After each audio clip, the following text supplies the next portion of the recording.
My name is Anita Heward, and I'm the Communications and Outreach Manager for Europlanet 2024 Research Infrastructure.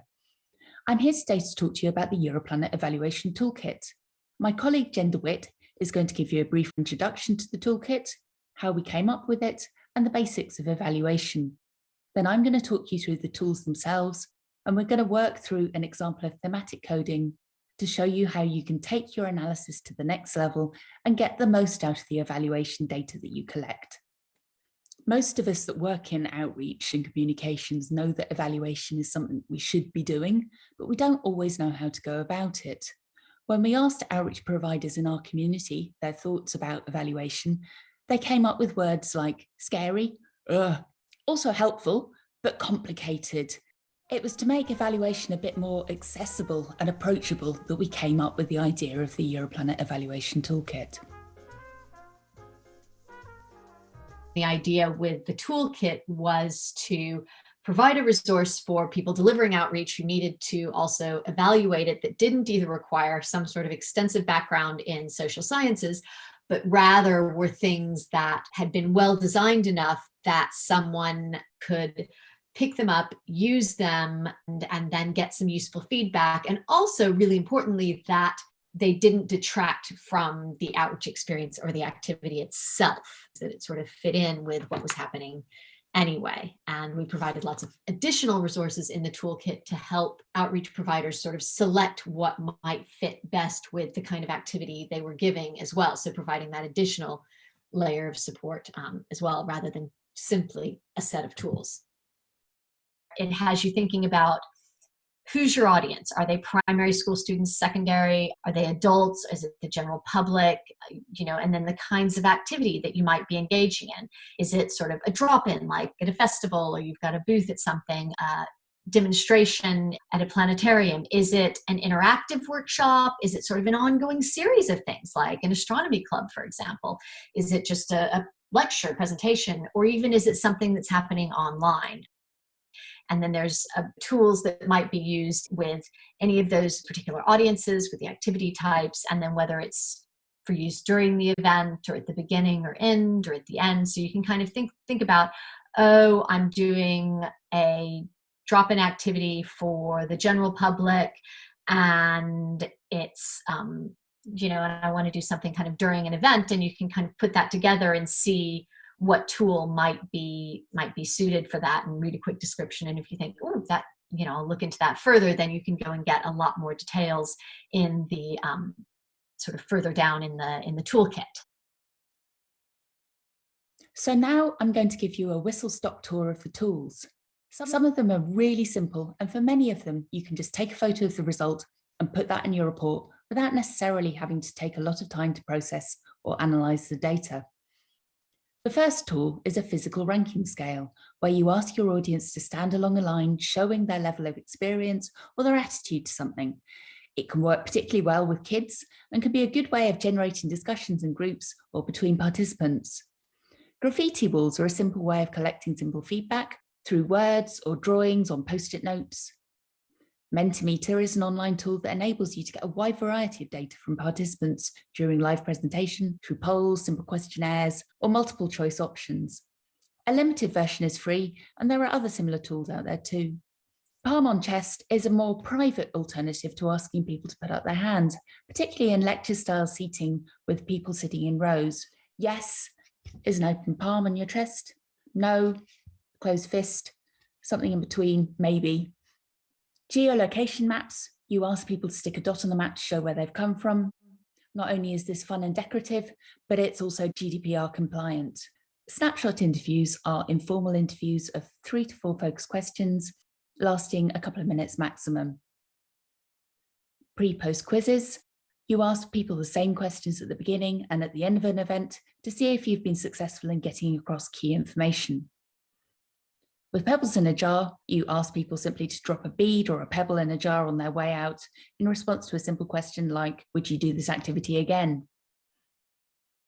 With target evaluation, you divide a target into sections, and participants can rate activities by sticking a dot or a pin to show how near the bullseye it was for different criteria. Post-event surveys are your standard feedback questionnaires. Photograph diaries can work really well for longer events or series, helping participants remember moments where they felt they'd learned something or felt a particularly strong response. Peer interviews, where participants interview each other, can work particularly well with teenagers or groups that may not feel that comfortable in speaking their mind, so that you get a more natural or honest response. For social media, as well as standard analytics, there are also some qualitative tools like tweet sentiment visualization, which evaluates the mood and reaction to posted content. So those are all the data collection tools in the toolkit. If you look through the tool pages on the website, you can find many different variations and some case studies of how they've been used in practice. The toolkit offers two data analysis tools. The first is a simple word cloud, and the second is a bit more of an in-depth tool called thematic coding. I'm going to briefly run through an example to show you how these work. I'm going to use responses from the 3 words tool to describe an online activity, but you could use the words from responses to a questionnaire or peer reviews or any other text-based data. The first step is to put the words into an Excel file so that you can review and sort your data. Then go through and replace the spaces in any phrases with tildes so that they're linked together. Next, put all the words into one column. And at this point, you could just paste them into a word cloud generator. This is a fun and easy way to visualize common themes from data provided by participants in their own words. There are plenty of online tools like wordcloud.com that allow you to do this. If you want to dig a bit deeper into the data, you can start to use thematic coding. The next step is to sort your data alphabetically so that it's easier to see which terms have come up multiple times. You can also correct any spelling mistakes or slight variations at this stage, or standardize the same way of essentially saying the same thing. So in this case, accessible is spelled wrong, so I'll correct that. And I'm going to change can be frustrating to search to just hard to search. We can then update the list of the frequency that words have been included. Then the next step is to group the words into categories. So words that relate to the way that the online activity works will group into function, the way that it looks into design, what it contains under content, and other things under other. There aren't really any right or wrong categories. It's kind of what makes sense to you. Then we're going to break these down a bit. For example, positive and negative comments about the function, and whether the content relates to the level of complexity or what you'll get out of it. And at the end, this means you can summarize and plot the data, and this may be able to help you spot patterns, see more clearly what worked and what didn't, and how you can improve in the future. The aim of the toolkit isn't to show you how to do a full statistical study, but really just find simple ways of showing your funders what you've been doing, evaluating whether you've been successful in meeting your objectives, or finding ways of improving things so that when you do activities again, you can make them better. There's a lot of information in the Europlanet Evaluation Toolkit, and it certainly opened my eyes into the different ways that you can do evaluation. It's not just questionnaires.